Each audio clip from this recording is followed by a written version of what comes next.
My name is Gabriela Trueba. I'm the founder and CEO of Womp.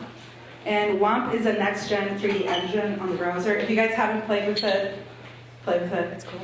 And I'll explain why it's cool. So my beginnings, I promise I won't go into my history too much, but I'm an artist, or was an artist, a painter. And I used to make some really weird paintings. And this was my beginning into 3D. I started working in the art world in New York City, and that's where I discovered 3D for the first time. I realized that all of my weird paintings and this kind of need to make stuff was actually greater than just painting. So 3D printing and 3D was so exciting to me, and I became obsessed with this idea that the future is 3D, and not just the future of design, of art, of creativity, of manufacturing was 3D, and so everything, the future was 3D. And I became obsessed with it to the degree where back in 2016, I decided that the future was text to 3D, and I was pitching to everyone in 2016 and 2017 to fund a text to 3D app that would convert your ideas into a 3D model. It's kind of funny now because everyone was like escorting me out of the building because it was insane. And now it's sort of an interesting, so this was kind of the vision that I had. I was like, let's really change the way 3D works, because when I had to learn 3D, it was just so hard and intimidating. I felt so stupid when I was learning 3D. So the version 1 of Womp was the idea of democratizing 3D modeling for anyone. The vision here was my mom, my grandma, my dad. The most technically illiterate folks should be able to 3D, and one of the first ideas was you put it on the browser, right? You use 3JS, you use WebGL, you put meshes on the browser, and it all makes sense.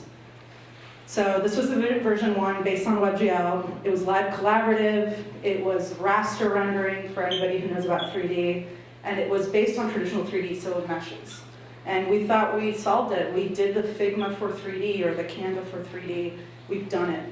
But we quickly learned that our graphics were too cartoonish for people. It was dependent still on the hardware of the user, of course, even though it's on the browser, it still needed a good GPU to run these graphics. And it had meshes, and meshes suck a lot.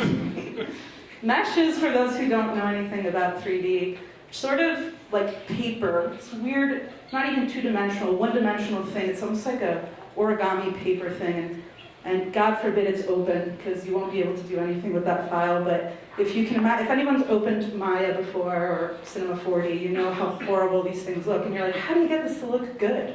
It's really just counterintuitive. I hate meshes. And this is, yeah, that's what you don't want to see, an open mesh. It doesn't even have volume to it. It's just, I don't even know what it is. And yeah, that dolphin's just like a nightmare. So we decided to go bottoms up and build our own geometry kernel and build Womp, which is totally crazy, but that's what we did. So V2 of Womp, once we user tested WebGL and meshes and realized that wasn't the future of 3D, we built our own geometry kernel, which means we built the math behind how geometry is built and how it interpolates with each other. We made something that's social and collaborative, and we incorporated something called WebRTC. So instead of using WebGL, which is on the client side, we decided to stream this down from the cloud and give people what they want. Not what made sense, because it actually does kind of make sense that if you want to democratize 3D the way Figma did, you'd use WebGL. But 3D is just different, and it doesn't make a lot of sense that we did WebRTC, but for the user it makes sense. So Womp runs on any computer. We like to say if it runs Netflix, it runs Womp. It allows you to make expansive scenes, so you don't have to depend on your browser and how big a scene can be. And you have amazing graphics. And we built something that I like to call liquid and goopy. So I can show you guys really quick a demo of Womp.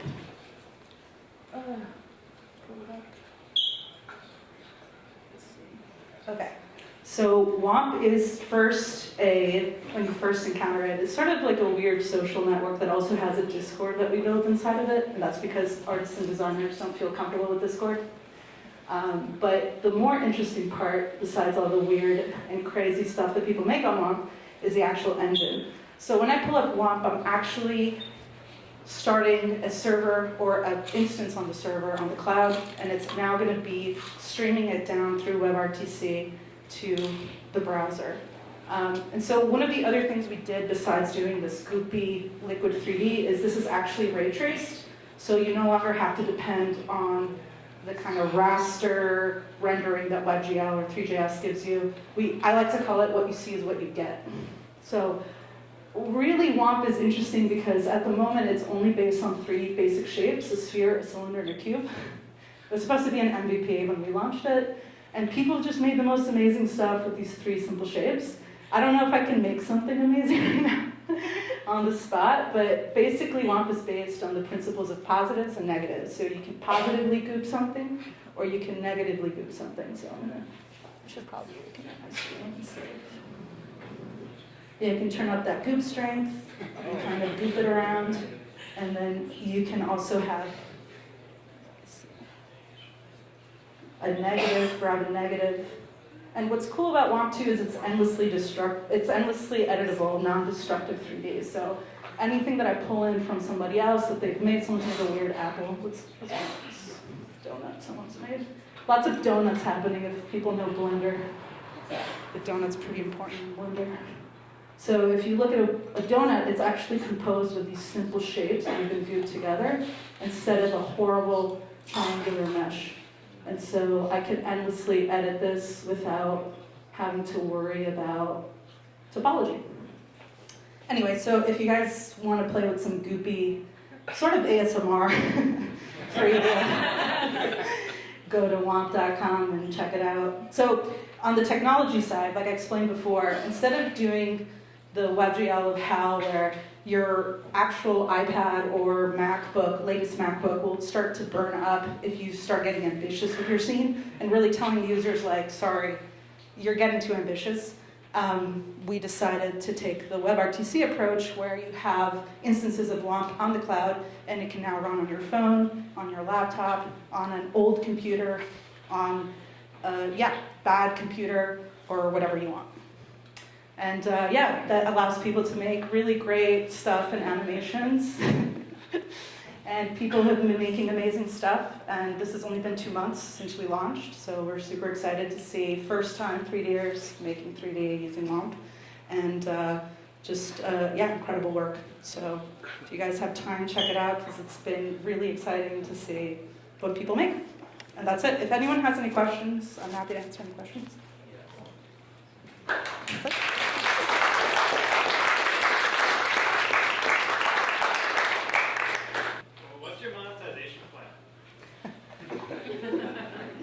On the technology, subscription model, subscription. Whoever asked that question, this is a subscription model, What's the learning curve for someone who is maybe knows art but is new to 3D? What they're using Womp? What have you seen? It's been really incredible, actually. I mean, we've seen folks that within the first 30 minutes in user testing are able to make something that they want to share on social and do share on social media. So a 45-minute user testing session that starts off with 15 minutes of onboarding and the rest is kind of modeling. 30 minutes is, Yeah.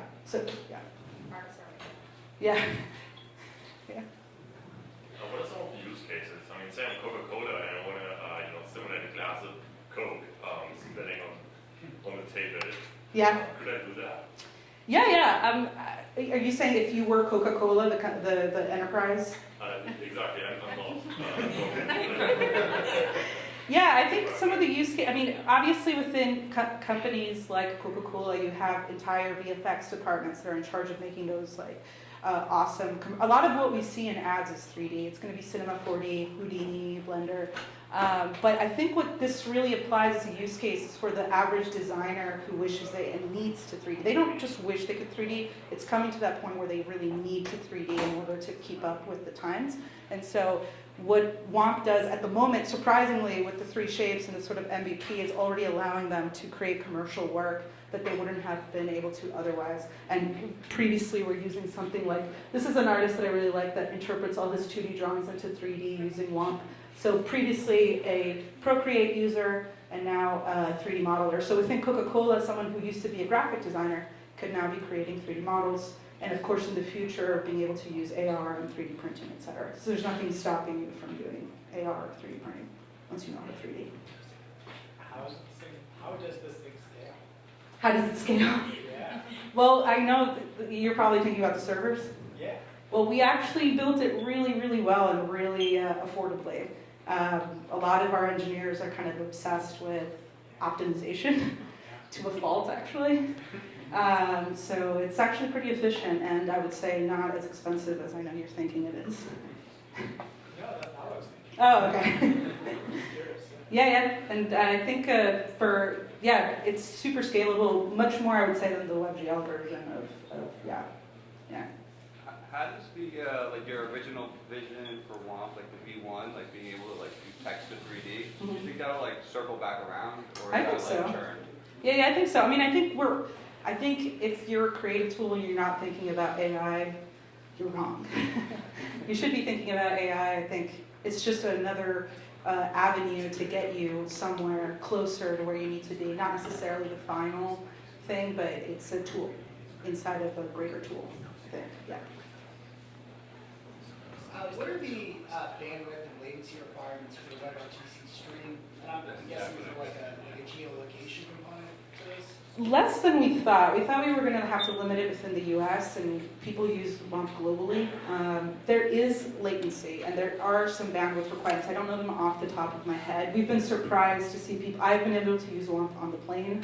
Some really bad internet on the plane, so I was really amazed that it worked.